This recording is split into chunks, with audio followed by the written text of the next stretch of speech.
Greetings, dear people of God at Trinity and beloved friends beyond.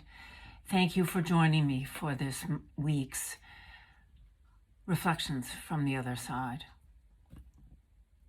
I've just come back from a celebration of International Women's Month at Thistle Farms in Nashville, where at the end of our Sunday worship, we offered the prayer attributed to St. Francis, "O Lord, make us instruments of your peace. Where there is hatred, let us sow love." It's the same prayer our congregation sang years ago at the evening service I started in San Francisco. We called it our job description, and all of us, regardless of age, sang it from our hearts before we went forth into the world.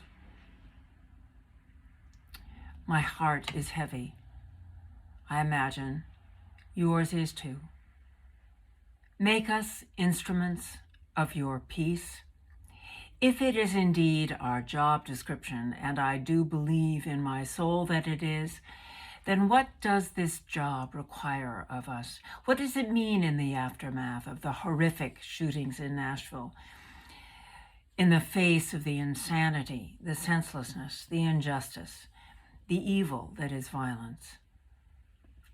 I will tell you what our job description doesn't mean. It does not mean offering our thoughts and prayers, if thoughts and prayers are empty thoughts and passive prayers. In our time, thoughts and prayers of this kind have become associated with religious and political leaders who pray publicly for victims of violence, but who do nothing to actually prevent the violence from happening and actually protect potential targets. These leaders neglect to consider the fundamental relationship between prayer and action. Theologian and author Miroslav Volf once remarked, "There is something deeply hypocritical about praying for a problem you are unwilling to resolve." When I Googled that quote, my search was filled with articles and posts linking this quote to the many mass shootings in the U.S. from the past 5 years. More than anything, the thoughts and prayers that are needed now are meant to aid us to, in the words of theologian Walter Wink, name, unmask, and engage the powers and principalities through the gospel. The gospel is good news, prophetic truth-telling that exposes the evils of false gods and ideologies that have held us captive to violence, that leads us to identifying and addressing the larger spiritual and structural evil that does exist in our world. These thoughts and prayers represent engagement in the form of thoughtful, sacred, individual, and collective actions. One of my favorite quotes from Frederick Douglass gets to the heart of this.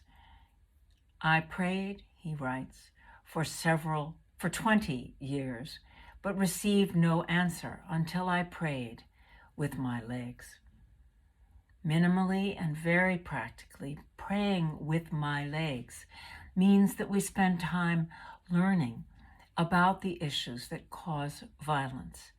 It means that we use our vote to redirect the current trajectory of our government. It means we engage in discourse with others in a way that is civil and sensible and peaceful. It means that we seek to prevent violence and to protect potential targets. After the shootings, All Saints Pasadena has placed a sign outside its doors which reads, "Protect trans kids." That's my kind of prayer.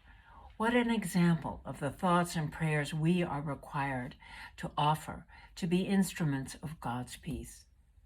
So, dear friends, what examples of thoughts and prayers can we offer at Trinity as individuals and as a community? What good trouble can we get into?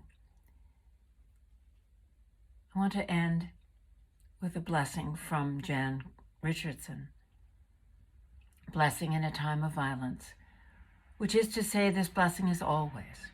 which is to say there's no place this blessing does not long to cry out in lament, to weep its words in sorrow, to scream its lines in sacred rage, which is to say there is no day this blessing ceases to whisper into the ear of the dying, the despairing, the terrified, which is to say there is no moment this blessing refuses to sing itself into the heart of the hated and the hateful, the victim and the victimizer, with every last ounce of hope it has, which is to say there is none that can stop it, none that can halt its course, none that will still its cadence, none that will delay its rising, none that can keep it from springing forth from the mouths of us who hope, from the hands of us who act, from the hearts of us who love, from the feet of us who will not cease our stubborn, aching, marching until this blessing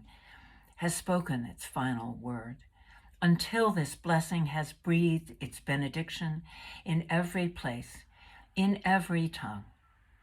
Peace, peace, peace.